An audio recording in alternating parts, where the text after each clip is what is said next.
Welcome to the presentation, Student Readiness for Online Learning in the K-12 Setting.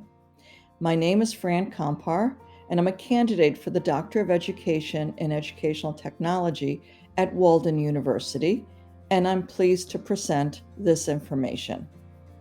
The rise of distance education has created a need to understand students' readiness for online learning and to predict their success.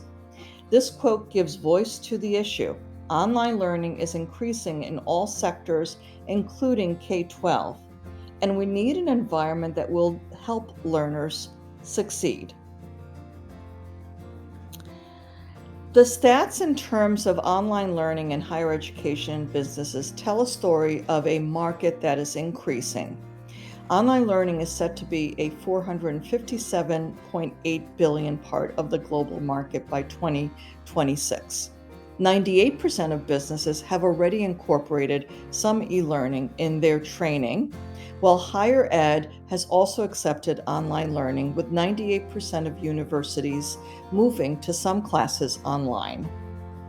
In K-12 schools, the pandemic has had a negative impact on the perception of online learning. However, even there, 33% of schools this year offer online courses. Pandemic learning is certainly not the same as planned remote teaching or learning. So then the question is, how can the pandemic learning help us or inform us in creating better structured, designed, and planned online learning programs? There are three areas that are trending in terms of areas of improvement as a result of pandemic learning: teacher preparation, infrastructure, and student readiness.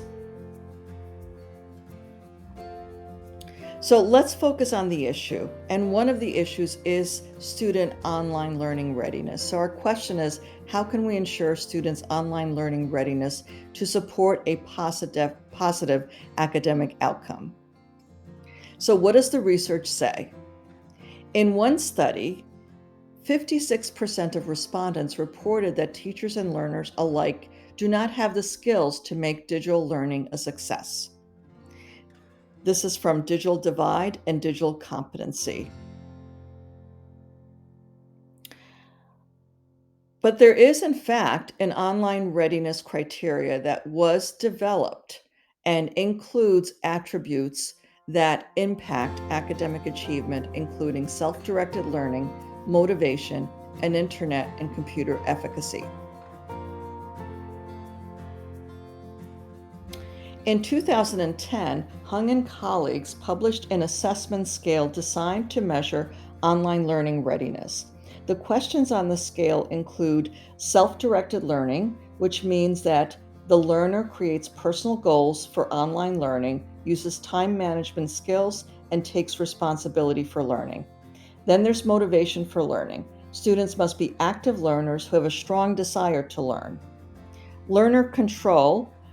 Students who are empowered with different ways of accessing information and ways to view the materials. Computer and internet self-efficacy goes beyond normal skills that we typically see as uploading files and includes troubleshooting as well as searching the internet for valid and effective information. And finally, online communication.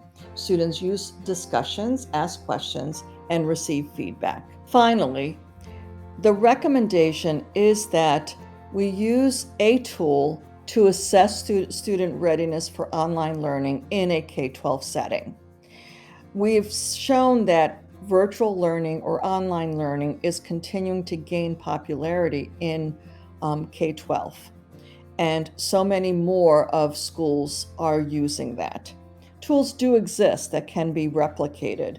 There are many that are online and are being developed for higher education, and they're open source and Creative Commons. And there is an OLRS tool that we have just reviewed in terms of assessing student online learning readiness with specific criteria. Thank you for staying with us and reviewing why it's important that we have student online learning readiness and we use these tools for high school.